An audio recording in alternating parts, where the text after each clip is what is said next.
Hello students, inside physics पे आपका स्वागत है। कैसा चल रहा है आपका पढ़ाई? आज हम सीख लेंगे दो लैटिस प्लेन्स के बीच में दूर कैसे कैलकुलेट करना है। दो सक्सेसिव लैटिस प्लेन्स के बीच में थोड़ा दूर होता है, ये कैसा कैलकुलेट करना है।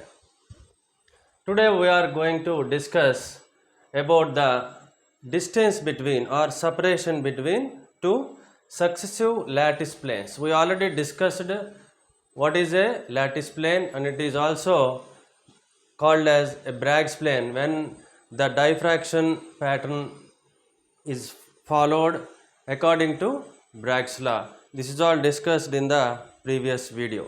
And also we have discussed the Miller indices of a particular lattice planes. Lattice plane indicates the atomic density and the orientation of atomic crystals. So here the study of lattice planes and the distance between two successive lattice planes is important regarding the study of crystal structures. So we are all concerned with the crystallography, means study of crystal systems and their structures and properties. So now how to get the distance? If you observe this diagram, this is the origin in x-axis, y-axis, z-axis. So a plane which is having three intercepts on three coordinate axes is being drawn here, and the second plane, the successive plane for this is actually at the origin. It is not shown in the diagram, but the distance between these two planes, if you can imagine a plane at the origin and these are the two successive planes, the distance between them is represented by small d, and the intercept here OA is the intercept on x-axis, OB is the intercept on y-axis, OC is the intercept on z-axis. These are the three intercepts for this particular plane, and another plane is imagined here, and we now are going to calculate the separation between two successive planes. Why we require the separation between two successive planes? It actually gives the understanding of atomic density and the orientation of lattice planes, how they are oriented in a particular direction, and the orientation in all directions gives the properties of that particular crystal, whether they are varying the properties in different directions or they are same or different. That's kind of information is required to study a crystal structure. So here we all know that this ON is the perpendicular drawn from origin to this plane, and this distance d ON is represented by the small d, and that is the separation between the lattice planes. Here we know that the intercept OA, this OA is all represented by A by H. HKL, here we already know and discussed already about the Miller indices, which are reciprocal of the intercepts. So here the OA is represented by A by H, and OB is represented by B by K, and OC is represented by C by L. So how we have written this means you can watch the intercept and the relation between Miller indices, the concept of Miller indices, which was my previous video done I think 1 week back. So here we know that the line drawn from origin to this plane and which is perpendicular is making some angles with the coordinate axis. You can see clearly this ON is making an angle alpha with x-axis, an angle beta with y-axis, and an angle gamma with z-axis. By the principle of direction cosines, Here we can write that cos square alpha plus cos square beta plus cos square gamma is equal to 1. This is the principle of directional cosines when a line is making an angles with three coordinate axes. This is done with the properties of triangles and also coordinate geometry. So what is cos alpha? From that diagram, if you observe this one, cos alpha, this is hypotenuse, opposite side, adjacent side for the triangle ONA. So we can write here, what is cos alpha? See, adjacent side ON by OA, hypotenuse. ON is adjacent side by OA is hypotenuse. Cos beta, cos beta, ON by OB, and cos gamma. What is cos gamma? ON by OC.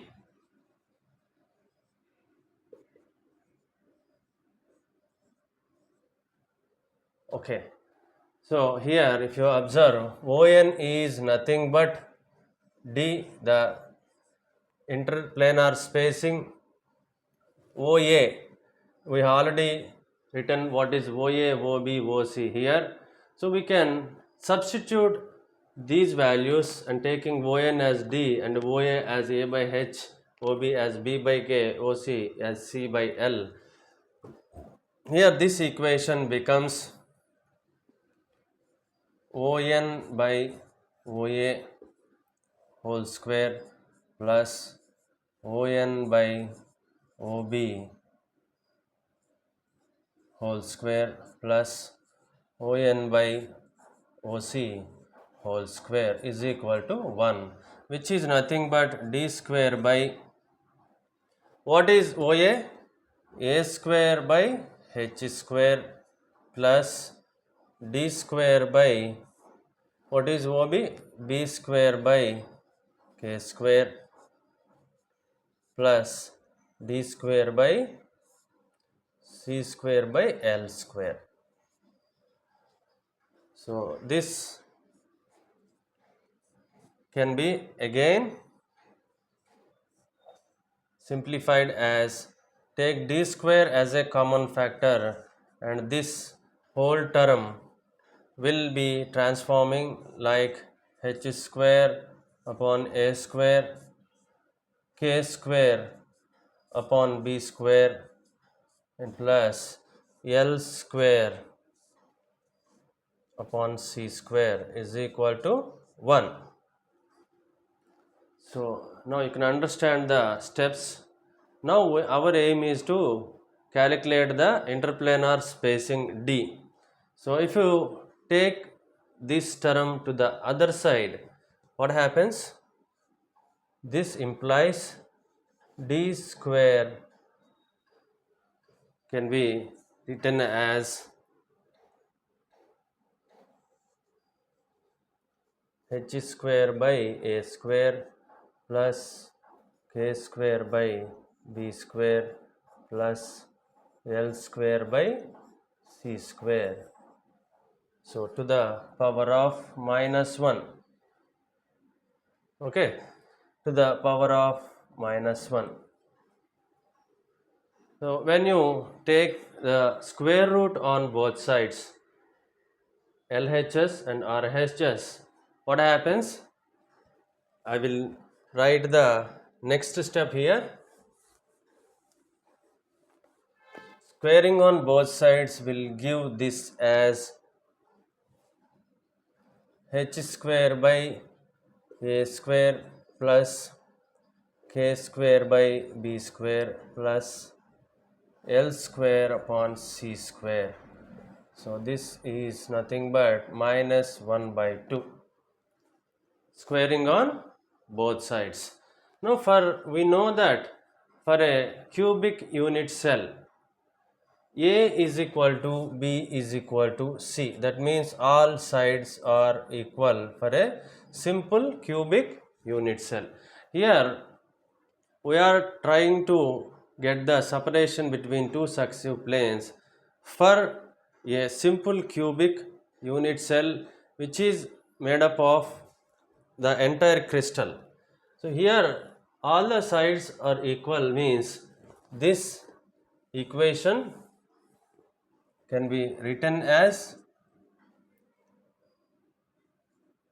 h square plus k square by L square by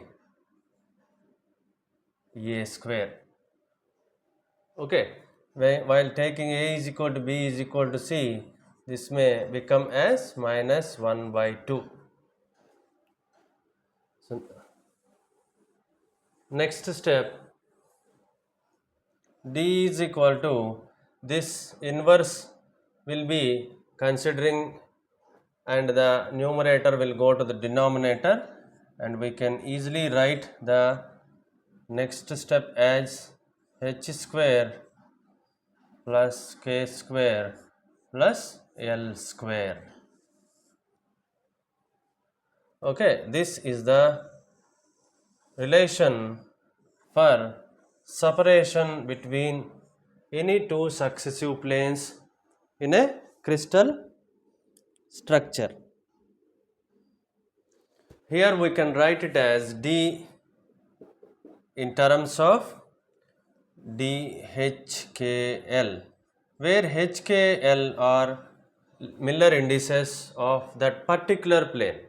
See, any lattice plane will have a Miller indices which are multiplied by some integers with their reciprocals of their intercepts. That all and we discussed in the previous videos. So here the DHKL represents this separation between two lattice planes, which is the second lattice plane here, one here and one is imagined at the origin, which is not shown in the diagram. So now we see some examples of how to get the ratios of interplanar spacing in case of a simple cubic structure and face centered and body centered cubic structures. See, for a simple cubic structure, the interplanar spacing ratio will be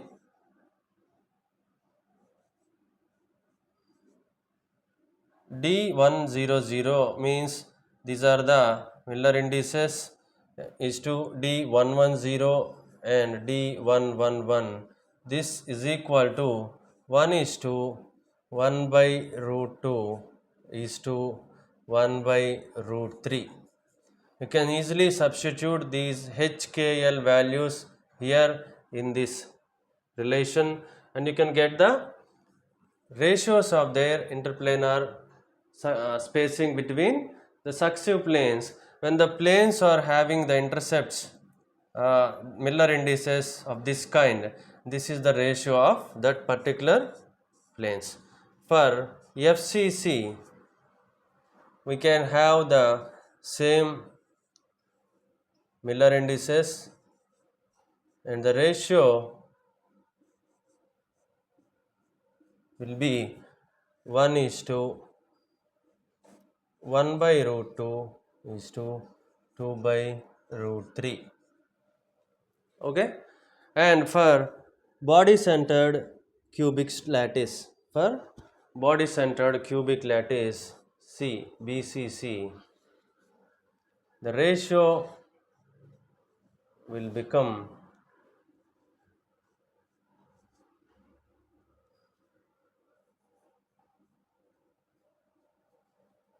1 is to 2 by root 2 is to 1 by root 3. So in this way we can have the ratios of different structures like FCC, BCC, and their ratios gives the actual orientation and atomic density in different directions. These are the crystallographic axes x, y, z, and in those three directions, what is the properties of crystal, and is the properties or characteristics changing with the direction, and what could be the density of the lattice points. Lattice points are nothing but that at that point an atom is found to be placed at a particular point which is called a lattice point.